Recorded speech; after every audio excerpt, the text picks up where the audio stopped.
মুসলিম ল্যান্ডে অমুসলিম সংখ্যালঘুদের অধিকার। আরবিটা বলবো না, শুধু বাংলা হাদিস দুটা বলি। দেশ মুসলিম, এখানে যদি সংখ্যালঘু অন্য ধর্মের হিন্দু থাকে, বৌদ্ধ থাকে, তাদের রাইটের ব্যাপারে দেখেন ইসলাম কতটা ভয়ঙ্কর হুঁশিয়ারি দিয়েছে। আল্লাহ রাসূল সাল্লাল্লাহু আলাইহি ওয়াসাল্লাম বলেন, হাদিসটা সহিহ, যে কেউ যদি কোনো সংখ্যালঘুর উপর অত্যাচার করে, তার উপর জুলুম করে, সে যেটার প্রাপ্য এটা থেকে যদি কেউ বঞ্চিত করে, তাহলে কিয়ামতের ময়দানে আমি রাসূল সাল্লাল্লাহু আলাইহি ওয়াসাল্লাম তার পক্ষে, ওই মুসলিমের বিপক্ষে বাদী হয়ে আল্লাহর কোর্টে দাঁড়াবো। সুবহানাল্লাহ পড়তে বললেন না? আপনি নামাজ পড়তে পড়তে কপালে দাগ ফেলাই দিয়েছেন, দাড়ি রাখতে রাখতে এত লম্বা জুব্বা, এরপরে হিন্দুদের বাড়ি দখল করতেছেন আর বলতেছেন আপনি বড় হাজী সাহেব। আল্লাহ রাসূল সাল্লাল্লাহু আলাইহি ওয়াসাল্লাম বলেন কিয়ামতের দিন আল্লাহ রাসূল ওই হিন্দুর পক্ষে থাকবে, আপনার বিপক্ষে। কথাটার ওজন খেয়াল করেন।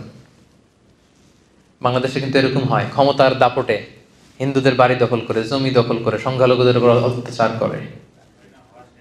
হ্যাঁ, আছে না এরকম? আল্লাহ রাসূল সাল্লাল্লাহু আলাইহি ওয়াসাল্লাম বলেছেন তুমি মুসলিম হও, তুমি হাজী হও, তুমি যেইটা হও, তোমার বিপক্ষে থাকবে আমার অবস্থান কিয়ামতের দিন। আচ্ছা, সোজা সাপটা একটা আনসার দেন, রাসূল সাল্লাল্লাহু আলাইহি ওয়াসাল্লাম যদি কারো বিপক্ষে বাদী হয়ে দাঁড়ায়, উপায় নেই, যার শাফাআত ছাড়া আমরা জান্নাতে ঢোকা কল্পনাই করতে পারি না, তিনি আমার বিপক্ষে, আল্লাহর সুপ্রিম কোর্টের ট্রাইব্যুনালে আমার বিপক্ষে, জান্নাতে যাওয়ার কোনো সুযোগ কি আমার সেদিন থাকবে? জন্য খবরদার। সংখ্যালঘুদের ব্যাপার দেখেন ইসলাম কত কঠিন হুঁশিয়ারি দিয়েছে। আমার হিন্দু ভাইরা, এই আলোচনা যদি কেউ আপনারা শুনেন, এটা যখন ইউটিউবে যাবে, রাসূল সাল্লাল্লাহু আলাইহি ওয়াসাল্লাম বলেছেন আপনাদের পক্ষে, সে 1400 বছর আগে আপনাদের পক্ষে, আপনাদের রাইটসের জন্য, আপনাদের অধিকারের জন্য রাসূল সাল্লাল্লাহু আলাইহি ওয়াসাল্লাম লড়াই করেছেন। স্পষ্ট ঘোষণা, সংখ্যালঘুদেরকে আক্রমণ করলে, এদের উপর অত্যাচার করলে, জুলুম করলে, এদের প্রাপ্য অধিকার থেকে বঞ্চিত করলে, আমি নবী কিয়ামতের দিন সংখ্যালঘুর পক্ষে দাঁড়াবো, তার বিপক্ষে দাঁড়াবো। হাদিস নাম্বার 1। হাদিস নাম্বার 2, আল্লাহ রাসূল সাল্লাল্লাহু আলাইহি ওয়াসাল্লাম বলেন কেউ যদি কোনো সংখ্যালঘুকে অন্যায়ভাবে হত্যা করে, কি করে? মানে এটা আরো ভয়ঙ্কর, এটা সহিহ বুখারীর হাদিস, হাদিস নাম্বার 6914। সংখ্যালঘুকে যদি অন্যায়ভাবে কেউ হত্যা করে, আল্লাহ রাসূল সাল্লাল্লাহু আলাইহি ওয়াসাল্লাম বললেন কিয়ামতের দিন সে জান্নাতে তো যাবেই না, জান্নাতের ঘ্রাণও পাবে না।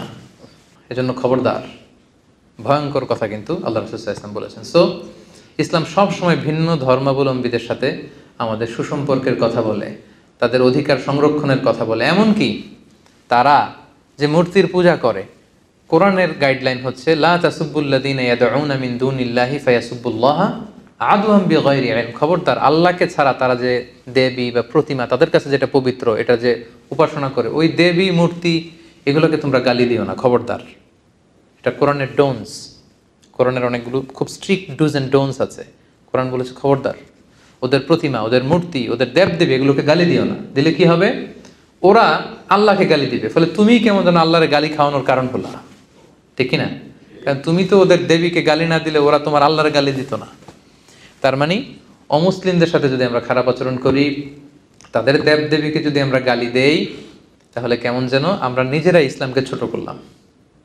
ইসলাম আমাদেরকে এটা শিক্ষা দেয়নি। ইসলাম সবসময় সহমর্মিতার কথা বলে, সাম্প্রদায়িক সম্প্রীতির কথা বলে, ধর্মীয় সহাবস্থানের কথা বলে, ইন্টারফেথ ডায়ালগের কথা বলে, যেগুলোকে সামনে রেখে আমরা একসাথে হতে পারি। ইসলামের মৌলিক শিক্ষার সাথে অন্য ধর্মের সাথে যে শিক্ষাগুলো মিল আছে, এগুলোকে সামনে নিয়ে কিন্তু আমরা একসাথে বসতে পারি, একসাথে কাজ করতে পারি। তাহলে সংঘাত এগুলো কমে যাবে। কথা বুঝতে পেরেছেন সবাই?